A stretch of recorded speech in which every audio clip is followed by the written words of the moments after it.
Yeah, there's a clock there and back there as well.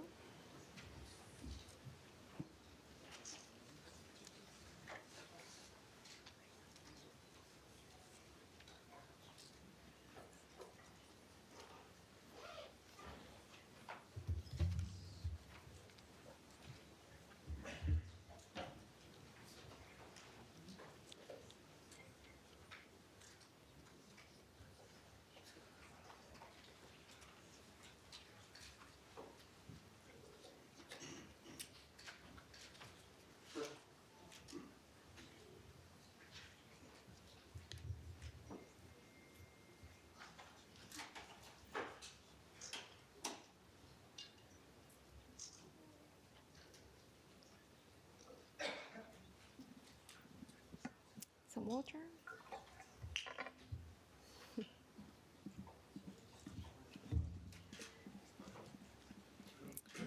Okay. Good afternoon and welcome everybody to today's press conference where we will unveil the results achieved by the Global Scientific Consortium Event Horizon Telescope, which aims to capture the first image of a black hole. A very warm welcome to all of you, especially those who have traveled from across Europe to be here today.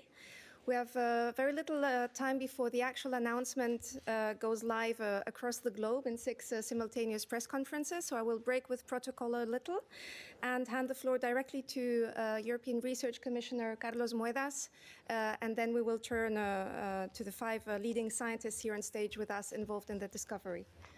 Commissioner?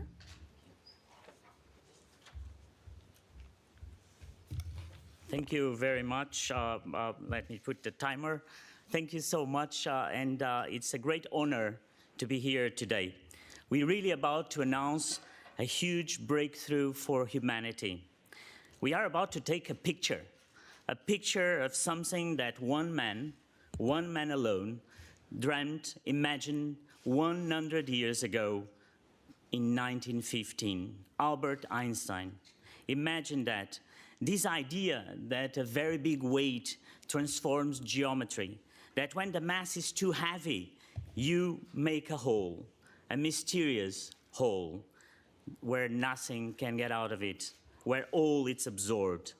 Michael Kramer here from the ERC said, the history of science will be divided into the time before the image and the time after the image. And you know, for my generation, it's all about the imagination of something that was in between science and fiction. At the age of 9, I went with my father to watch the movie Black Hole. And I remember coming home and for the first time in my life, 9 years old, thinking about what's the meaning of life? What am I doing here? Is there any parallel universe? That's what really got me excited. And probably the question that we have to ask to us, to everyone here that really loves science, is to think about, what about in 100 years? Einstein was there 100 years ago, but in 100 years, what have we and what will be the discoveries? The things that we'll discover from these knowledge. You know, I see Robert de Graaf there that wrote a great book about the usefulness of useless knowledge. And Einstein could not imagine, he could not imagine what he discovered.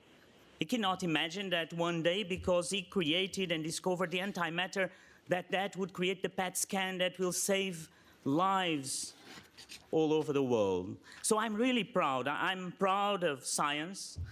I'm proud of science because science today is giving a lesson to politicians. It's showing that today to take a picture of something that one man dreamt 100 years ago, you need people from 40 different countries. You need people from all over the world, that at the same time that you're sitting here, there's 6 press conferences in Washington, in Tokyo, in Taipei, in Shanghai, and in Santiago de Chile. And I'm proud of Europe. I'm proud of Europe because we have invested so much in this project. We have put altogether more than 44 million euros because we can be proud that Europe has a winning formula. And that winning formula is simple. We believe deeply in the freedom of science. We believe that scientists are the ones to make the choices. that the choices of science are not done by politicians. We believe somehow in the intuition of science. Stephen Hawking once said something that I would like to finish these words today with you, with this excitement of us. He said, "It is said that facts are sometimes stranger than fiction, and nowhere this is more true than in the case of black holes. Black holes are stranger than anything dreamed up by science fiction writers, but they are firmly matters of science fact." So, ladies and gentlemen, I think that I've not been this excited since when I came in 2014. If there's a big moment for all of us, is today. And so this big moment is shared with so many in the public, so many today here, and I want to invite all the team. And for that, Professor Heino Falke is here, so he will come immediately to my place and tell you, and we will join all of us here in the room, we will join him unveiling the image. So Professor, please come and I'll go. I still have to, thank you.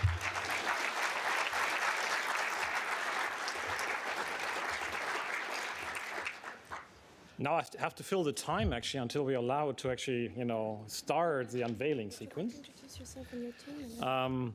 I thought I use the time to introduce our team here that's here today on stage. We have Monika Moshi-Broczka from the Radboud University, working on theory and imaging of black holes. Luciano Rizzola from the Goethe University in Frankfurt.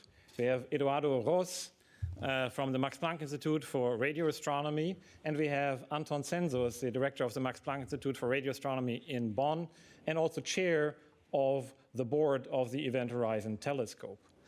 And we have, a lot of team members here in the front row. Michael Kramer was already mentioned, our co-PI. You have Remo Tilanos, the project manager of the Event Horizon Telescope. I'm glad you're here with us today. Colin Lonsdale, who is the co-chair of the Event Horizon Telescope project. Now we have to start with the session. We are looking into space, towards a galaxy, a giant galaxy, 500 billion light years away from us. Sorry, 500 billion kilometers away from us. Very big galaxy which was suspected to host a supermassive black hole in the very center. 101 years ago, someone discovered a streak of light, which is plasma shooting out of the center of the Milky Way, marking the supermassive black hole. I never believed that this black hole was as big as people said, until we saw that. This is the nucleus of the galaxy M87, and this is the first ever image of a black hole.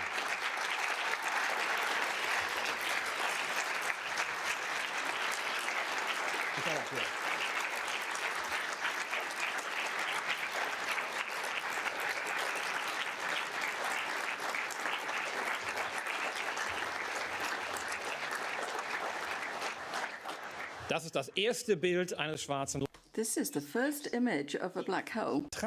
C'est la première image d'un trou noir. What you are seeing here is the result of many people working together. You have probably seen many images of black holes before, but they were all simulations or animations. And this is so precious to all of us because this one is finally real. What you're looking at actually looks like a ring of fire. And it's actually created by the force of gravity, by the deformation of space-time, where light actually goes around a black hole, almost in a circle. And that creates that circle that we see here. It has a diameter of, I forgot the number actually. 100 billion kilometers. Now I got it right. It has 100 billion kilometers. But actually, at the distance, at the huge distance of M87, it actually will appear as a mustard seed in Washington, D.C., as seen here from Brussels. The size of the ring is actually determined by the mass of the black hole and very independent of all the parameters of the black hole or the modeling. And so we can derive from that size directly what the mass is. And it's 6.5 billion times the mass of the sun. That is an enormous black hole that we see there. We see also more in there.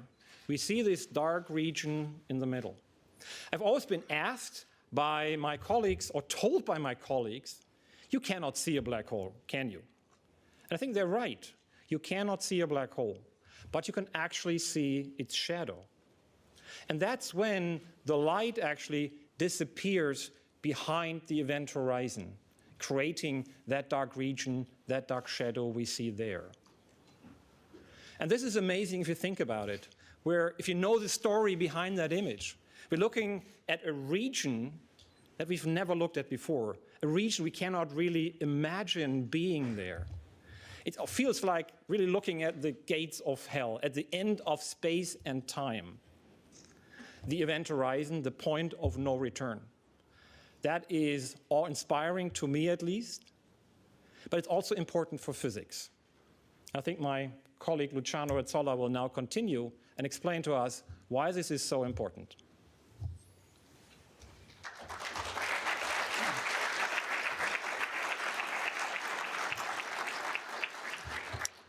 Questa è la prima immagine di un buco nero. So black holes are part of our daily knowledge. In fact, even a child knows what a black hole is. And the best definition I've received actually comes from a child who simply said, well, it's just a hole you cannot fill. So they're very simple, but they're actually extremely problematic in physics, and because of the properties they have. The first property is that at their center, in a single point, we think the laws of physics break down. We call this point a singularity. Another property is that this singularity is covered by a surface, a mathematical surface, which is called the event horizon. Gravity is so strong on this surface that nothing, not even light, can leave it. And this surface separates the interior from the exterior, and nothing from the interior can leave and be transmitted to the exterior. And for a scientist, this is a drama, because scientists want to know everything about every corner of the universe. So having a region where you say you cannot experiment there, or you can experiment there, but you cannot tell the results of the experiment, is extremely frustrating and puzzling. And the same puzzling thought was shared by Einstein. So how do you get to terms? You come to terms with this idea. Well, the first thing you want to do is convince yourself that black holes exist, and in particular an event horizon exists. And the image we have produced does exactly that. So you may wonder, how do you know it is a black hole? And that is because it matches extremely well with the prediction that we can do from theory. And this is shown in this picture over here. So on the left, there is the observed image. On the right, there is a theoretical prediction.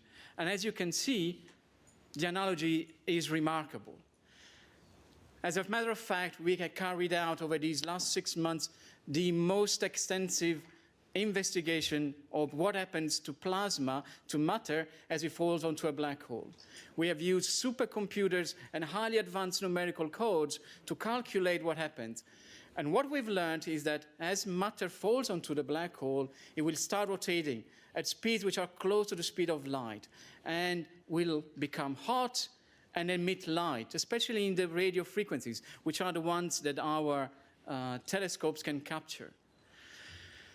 But these simulations are not sufficient. If you want to know what a black hole looks like as an image, you need to take into account that light doesn't move on straight line near a black hole. Just contrary to this room, light can come from all sorts of places. And so light can be bent, can be lensed. And so the image that you obtain by looking at a black hole can be very counterintuitive. And we have carried out a very extensive investigation. We built tens of thousands of synthetic images which cover all the possibilities that we think are realistic conditions under which a black hole is formed. And this is how we have come to conclude that this is a black hole as predicted by Einstein. Now, you may ask, what is the meaning of this discovery? For many of us, it has different meanings, but there is one meaning that we all share and is very precious to us. We have transformed a mathematical concept, that of the event horizon, something that I normally write on a blackboard when I lecture on this, into a physical object, something that we can test and we can measure and we can observe repeatedly. And you may think this is a minor thing. Actually, this is a fundamental first step in any scientific progress. It's a scientific method. Be able to make an experiment and deduce from this what are the, how does nature work? And now I'll leave the word to my colleague Eduardo Ros to explain how this beautiful experiment was first carried out.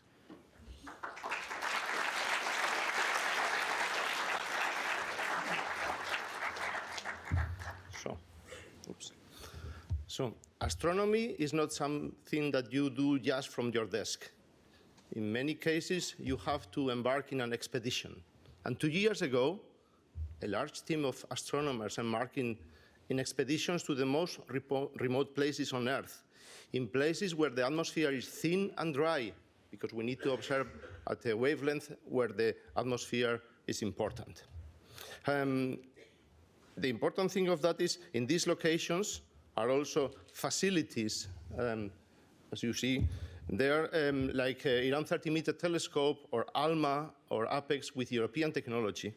And in these telescopes, the team of astronomers went there, prepared with one eye into the weather forecast, checking up all the systems of the telescopes, checking that everything works, and waiting for the go command when the weather was good in all these sites around the Earth. One of the tricks you need to make such an image of a black hole is to get a telescope as big as the Earth. And to get that, the small pieces of this telescope are parabolic antennas, which you can see the locations in the picture there.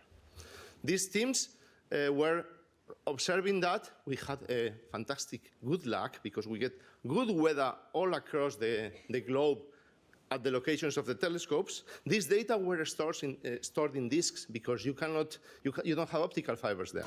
You have to fill boxes of hard disks, pack them into an airplane, in some cases waiting for several months, like in the South Pole, until the winter over is gone, because it was night in April 2017.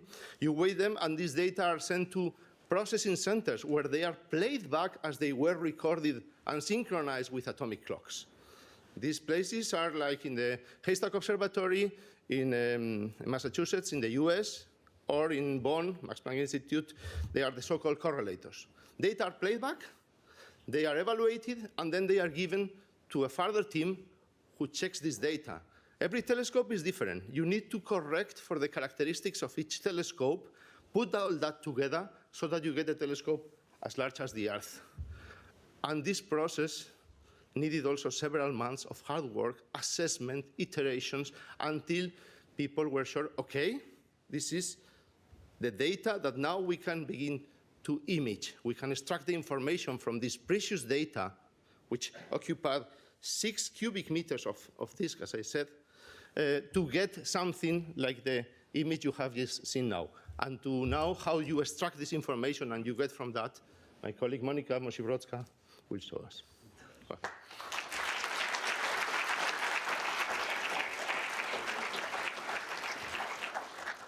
You may wonder how this image was made in the first place. Event Horizon Telescope data is like incomplete puzzle set. We actually only see pieces of the real true image. And then we have to fill in these gaps of these missing pieces to construct the physically possible image that is actually matching our data. This is actually a very difficult process. Therefore, the imaging process has been split into several phases. At first, at the very beginning, we were working on this imaging completely alone, each of us. This was a remarkable, almost life-changing experience to see an image of a black hole shadow popping out on the screens of our ordinary laptops. Next, we formed independent teams that work completely independent from each other to repeat the imaging process. This was very necessary, important step because we wanted to get rid of the human bias as much as possible. And in the last phase, which took the longest time, the imaging was done very, very carefully via very careful scientific analysis. So what have we learned from the images, and not just from the images, also from the data that are lying underneath this image? So first of all, we have observed this source for 4 days. Over the 4 days, the ring is there. The image looks almost exactly the same. We have also measured the size of this ring. Over 4 days, the size is always the same. It doesn't change. We have also measured the contrast between the ring itself and the central darkness. And the contrast is as large as it is expected for the black hole shadow. But there is one more very peculiar thing about this ring. It's not really a full ring. It actually is much brighter at the bottom side. Why is that? Our models told us immediately that this kind of structure can be only formed if something in the source is rotating. What is rotating? It could be the black hole, but also the matter around it, or both can be rotating. At the moment, the images are not yet sharp enough to actually estimate or calculate the exact speed of this rotation. But these images give us a sense of the direction of the rotation, which is clockwise in the sky. So to summarize, our images, our data tell us that we are looking at the shadow of the black hole, which has been predicted by all the models of the black holes that we have developed over the last few decades. And now Anton Zenzus will share some final remarks on the current state and the future of the Event Horizon Telescope. Thank you.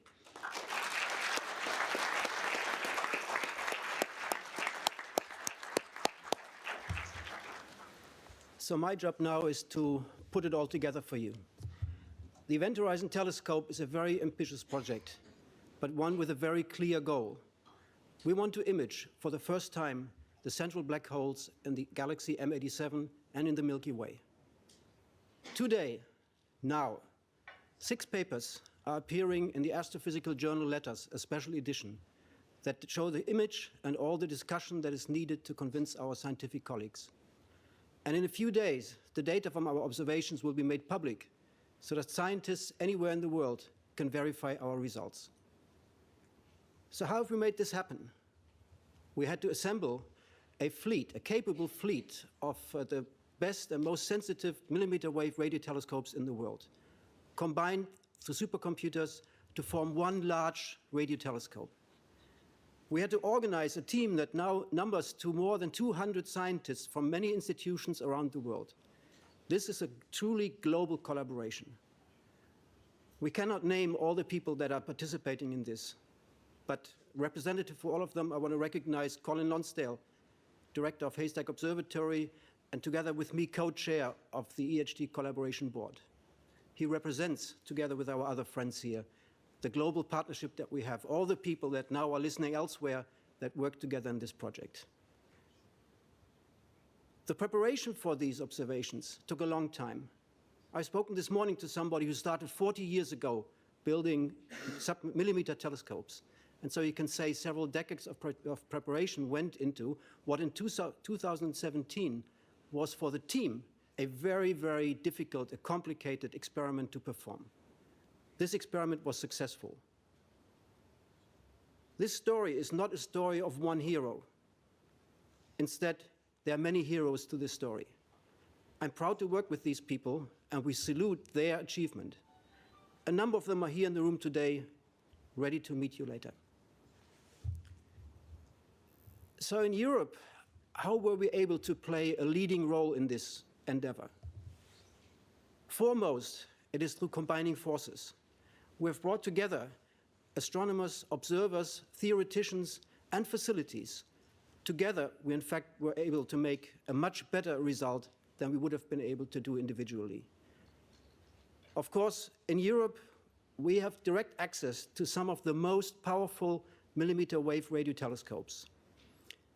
The Institut Radioastronomie Millimétrique ERAM's 30-meter telescope was a crucial element in the north. ALMA, the Atacama Large Millimeter Array, where the European Southern Observatory is a key partner, was absolutely a game changer.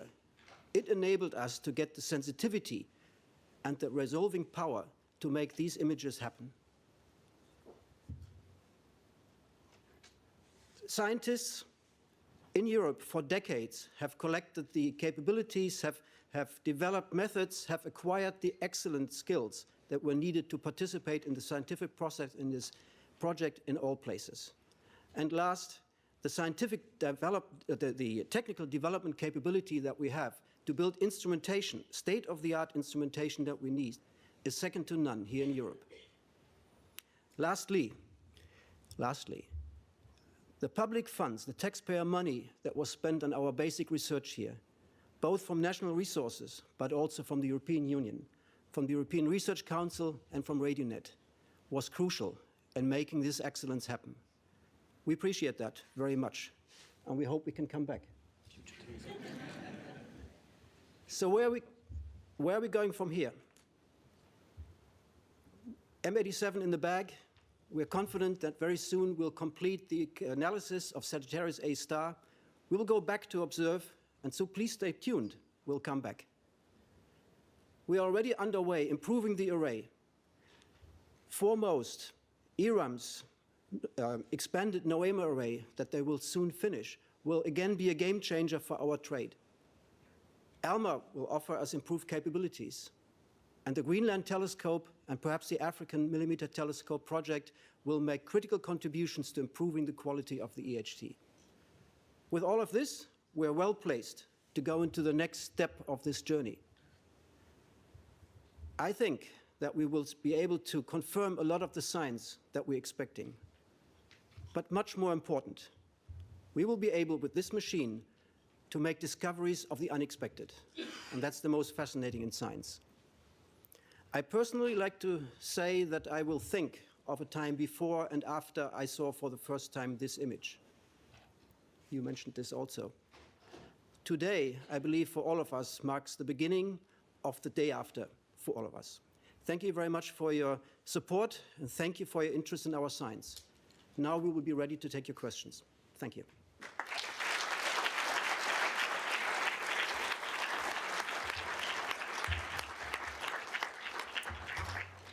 Thank you much for these presentations, and I dare say our press room will always be open for such extraordinary announcements. Now we can turn to your media questions. Let me point out that we've published abundant not only press material and words, but more importantly, audiovisual material on the Commission website. May I please ask you to introduce yourselves by name and media, starting in the middle?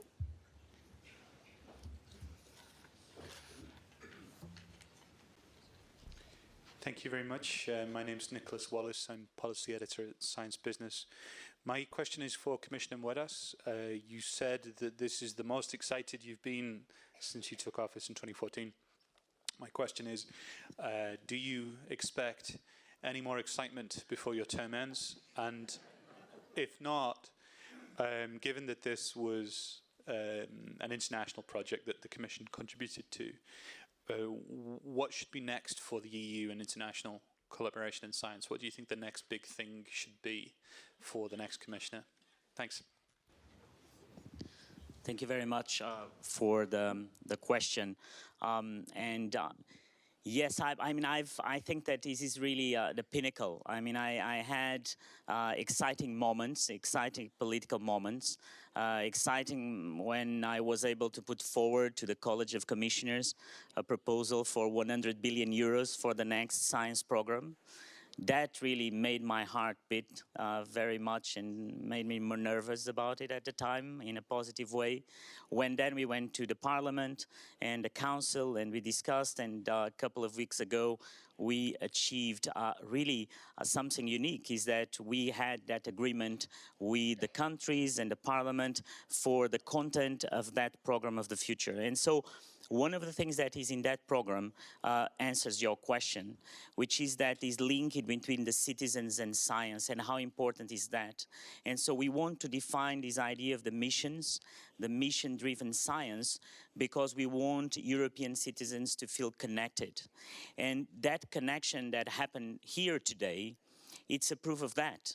You know, I've never seen this room so full, or if I've seen it, was not for positive reasons or for reasons of crisis, and not for positive things. And it's so refreshing to come here, to see so many people, to see people clap. I mean, it's very rare in a press room to have people clapping. And so I think that is a sign for politicians that you should look at science in Europe as really the engine of growth and the only way forward to be the center. And so in terms of international collaboration, and I've said it so many times, I really believe that this is all about the European program to be open to the world. I mean, we are discussing with countries like Canada, New Zealand, we're discussing around the world to have people that want to be part of the European program. Because the European program, as the history of Europe, is not about Europe, it's about getting people together. It's more than Europe, we are bigger than that, and that's what makes Europe be at the center stage. And so I think there's really for the next couple of years, that will be the mission. The mission is to get everybody on board in a place that is quite unique. You know, I mean, there's not a lot of places in the world where you have the funding that we have for fundamental science. We have Jean-Pierre Bourguignon sitting there with the European Research Council. I mean, that's quite unique, and so I'm proud of that. And yes, today is a really a proud moment. Yes, Natalia? Thanks for the question. My name is Natalia Drozdiak. I'm with Bloomberg. I was hoping that you could help us understand a bit what impact this discovery has on our understanding of conventional physics laws and how that's going to change now, especially with Albert Einstein's theory of relativity. Thank you. So, you know, theory is eagerly waiting for confirmations.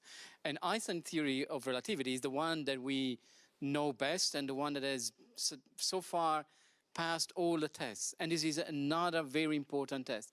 This is the first ever image, and this gives us great confidence that relativity, as the one we understand in the strong field regime, where curvature is very, very strong, actually follows exactly what Einstein predicted.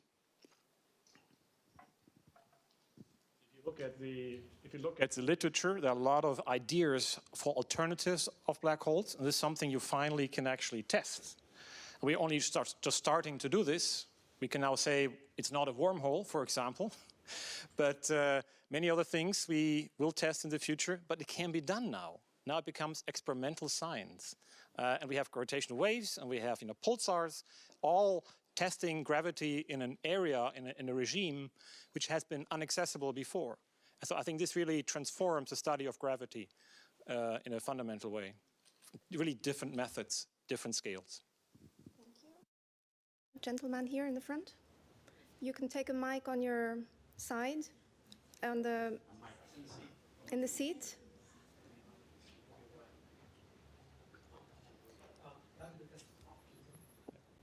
Now. I'm Davide Castelvecchi from Nature magazine. How many questions do I get? Can we start with one and then we'll vary it a bit? Okay.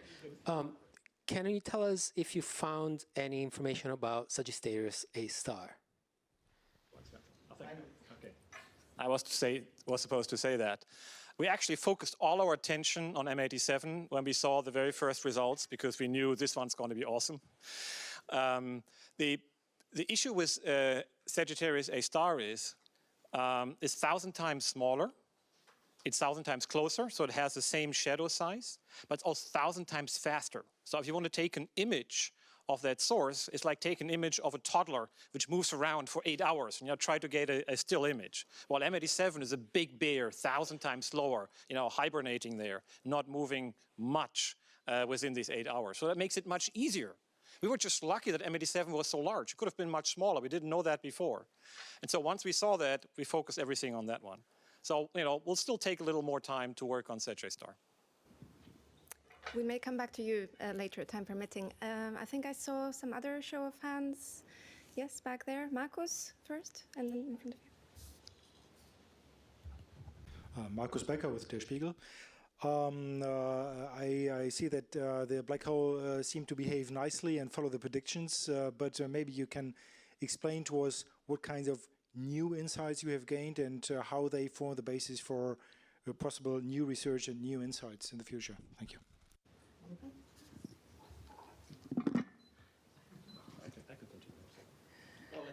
So far, our observation is actually exactly what we have expected. But I think there will be more possibilities in the future to investigate the behavior of this black hole. We basically would have to take movies, not just static images. Yeah. We also can learn something about the jet formation. This supermassive black hole is very famous for its huge kiloparsec scale jets. So now we know how this jet is actually coming out from the black hole. So this is a huge new insight of how relativistic jets are produced. Thank you. Then we had a question right in front of Markus. There? Yeah? No?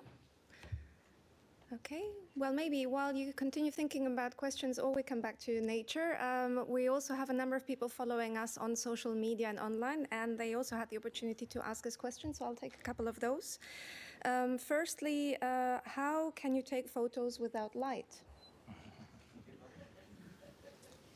Well, radio is also light. The radio waves as light as the eye that enters into these detectors we have here, which are called eyes.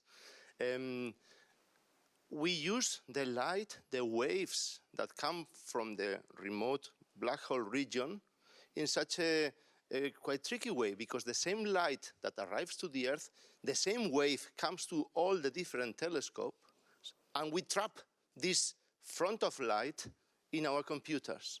We can then reproduce and play back that, but this is also the radio light, which is also the same light that comes into the mobile phones and all that. We are working in the electromagnetic spectrum. Then we can use this light to see the black holes too. What we see in the image is actually light that is produced by plasma around the black hole. It's true that we cannot see the black hole. It's black, so you cannot see it. But we see its shadow that is being cast on this glowing plasma. So we are actually taking a picture of light. One little detail, we think that the black hole is actually really engulfed in an optically thin, transparent, glowing fog of radio-emitting material. And so the fact that you see nothing in the center is actually quite significant. Then we'll take another question, which I think is rather directed at Commissioner Moedas, which is how will the EU support astronomy, that we're now all very fascinated about, in the next EU research funding program? I think first we support it in the name of our new program. You see, Event Horizon, Horizon Europe. I never thought about that before, but I think it's a good one. I think that the way, it's very important that Europe keeps on being the leader of fundamental science in the world. I mean, that's where we are at our best. And so when we approached on this proposal for the countries and for the parliament to go from 13 billion euros for the European Research Council to 17 billion euros of the European Research Council, that's exactly about fundamental science. And that's exactly to put this priority as a European priority. Because if we can differentiate there, I think that we can differentiate for the future of our children. Because what I love about fundamental science, and I think that's the question from the journalist over there, which was, but what do you take from here? What are the impact? And the things that we don't know the so many impacts that these will have in the future. I think that it's interesting to look at the people that are young now, the very young ones, and think the impact that they will see from these in 50 years, and the fact that we don't know. And that's something that is for the good of Europe and for the good of the world. So I think that if there's a place in the world that invests in fundamental science, it's us, and we should keep doing that for the future. So on the program Horizon Europe, we will keep investing very heavily on fundamental science. Thank you. Of course, Anton? From my perspective, and that is that it is very important to see that Europe is investing in the great brains. And at the same time, it's also very important to see that we have in Europe this technological and this edge with our facilities. And I will say that the support that we've had from the Union in actually making these facilities accessible to pan-European scientists has been very important. And even more important has been the seed funding that we have received so that the technology development can be done together at various institutions. And so it's the balance of investing in the individual talent, the brains, and investing into state-of-the-art infrastructures that really sets us apart. Thank you. Let's come back to questions in the room. Yes. Hello, Adi Nouwen from Astroblog Netherlands. I have a question about the accretion disk of black holes. All black holes seem to have an accretion disk. Did you try to have an image of that accretion disk too? And how do I see the accretion disk compared to this image? Is it outside of this horizon, or I don't know? So, as you correctly said, these black holes are not in vacuum. They are surrounded by matter, and matter naturally folds and circles around it. Now, in this very image, the accretion disk is essentially as my hand. We're seeing it almost face on. And so it happens that matter that rotates in particularly in clockwise direction, will be pushing towards us. It's all of its emission, and this is why the bottom line is more bright than the top part, because it's what is called Doppler beamed. It's more intense because of a relativistic effect.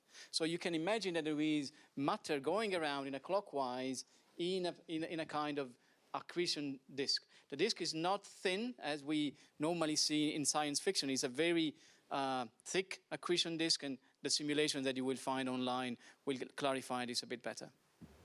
I would like to add here that it is okay to, this image can have different interpretation, and it is possible that we are actually, that this ring is actually the inner edge of the accretion disk.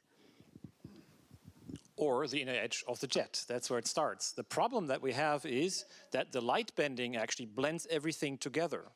So when you look at low radio frequencies, you see the jet. As you go to high frequency, you get closer and closer to the event horizon. That's why we went to this high frequency, because that's where we actually start engulfing the entire black hole. That's where we can resolve the black hole, but that's where the innermost region is, and then everything gets blended together by light bending. So if you look again at the simulations, then you get a much better idea of what we think there is.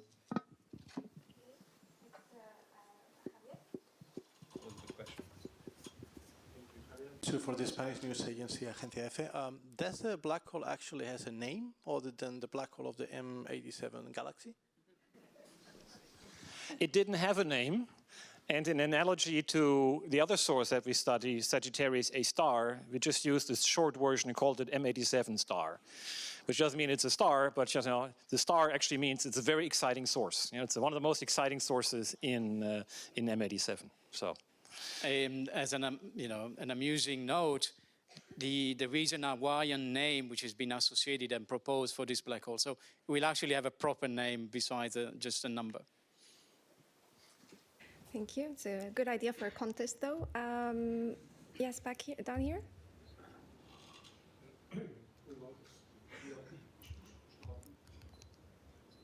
Push the button and wait until it turns red. Yeah. Koen Wouters, VRT Belgian Television.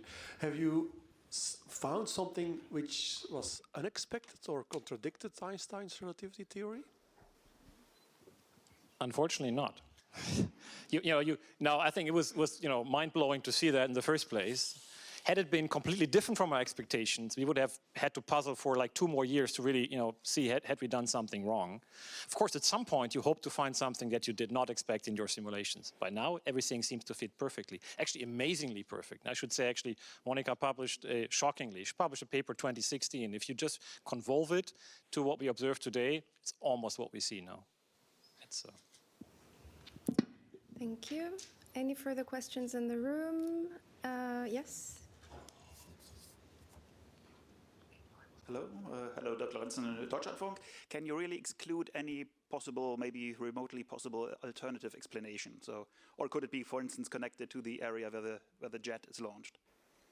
Actually, no, we cannot exclude. There are many alternatives to black holes, and there are many black holes in other alternative theories of gravity.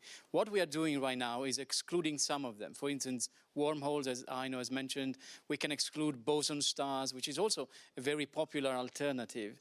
There are other alternatives which are more subtle and will require future observations. But what we see is consistent with Einstein's, and that's the simplest explanation. All of other explanation requires some more exotic explanation that would be difficult to explain with astrophysics, for instance, but are still allowed by the theory. One little addition, we ran our simulations, actually all kinds of physical scenarios. So we had actually disk-dominated, jet-dominated. Emission would come from all over the place, and it turned out it almost always looked the same because of the light bending. That is a dominating effect. So, we simulated all of that, and wherever it comes from, the GR wins and sort of makes that shadow. That was actually the predictions and seemed to work out very nicely. Okay, we'll take another question from social media. Are there any other galaxies that we know of where we might be able to observe black holes? Yes, they are, and they are in our list. I mean, this galaxy and Sagittarius star are very strong. As long as we develop our telescopes to go to bigger collecting surfaces, which make us more sensitive to the photons coming from the universe, we will tick our list and check for the next ones. The problem is if you want to resolve the black hole, you have to go to higher resolution, and you need a telescope larger than the Earth. And that you can only do from space. And so watch for some papers in the next couple of weeks or so, which will describe how you could do this. Do we have any final questions? Yes, the gentleman back there. You have a microphone and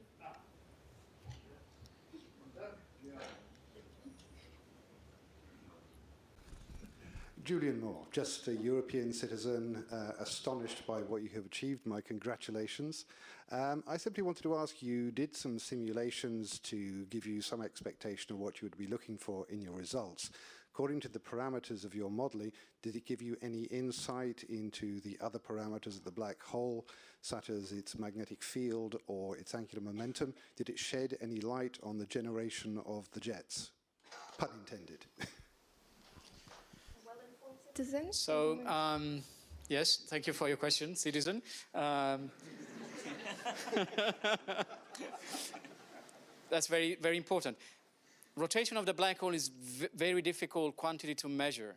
And because of this blending of the light coming either from the jet or the accretion disk, it's very difficult for us, and this is something we discussed in the papers, to measure exactly how rapidly the black hole is spinning.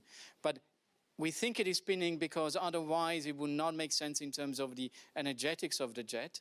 And so we think it's spinning. And actually, if you want to ask, well, what is the spinning direction? We think it's pointing away from us. That's our best guess at the moment.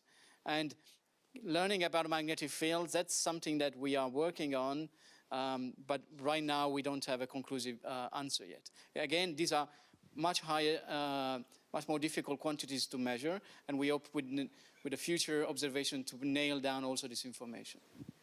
I would like to add here that at the moment we have a sense of rotation. So this is something that I mentioned, that it is clockwise on the sky. So this is something that we are certain about.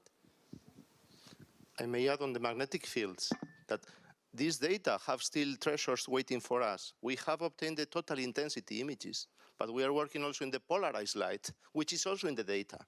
And when we learn about the polarized light, we also learn about the magnetic fields. This is one of the next things in our to-do list. Thank you all. We will be closing this press conference shortly. Before I invite Commissioner Moedas to formally and officially close the press conference, let me, of course, thank our speakers here and all of you for being here today. I would also like to thank our interpreters and technicians, because it's not every day that they have to translate such a scientific language and also put up all this show. Our scientists will actually be with us still afterwards, so if journalists belatedly think of any questions, they're welcome to approach them. And with that, Commissioner, the floor is yours for the closing remarks.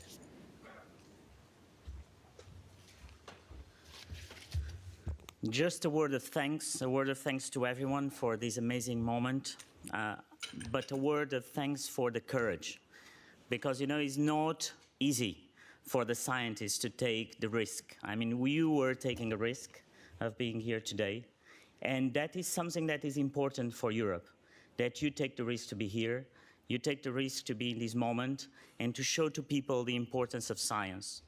And more important to that is that you made us dream today, and an important moment. You know, we go through difficult times, a lot of crises, a lot of problems, and sometimes we need these moments. And this morning, when I was reading a speech from Stephen Hawking that he delivered in Chile quite a long ago, I thought that I would finish with a quote from him that would inspire us to be hopeful about the future and will inspire the leaders and the prime ministers and the presidents that are here today in Brussels. He said the following: "Black holes aren't as black as they are painted. They're not eternal prisons as we thought. Things can get out of a black hole, both to the outside and possibly to another universe. So, if you feel you are in a black hole, don't give up. There is always a way out."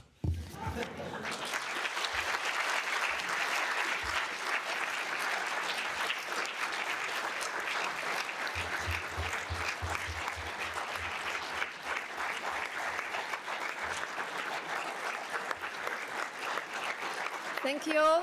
Let me also invite you to join us outside, for those who are physically present here today, for the exhibition that we have on the project. And with this, we conclude the press conference. Thank you.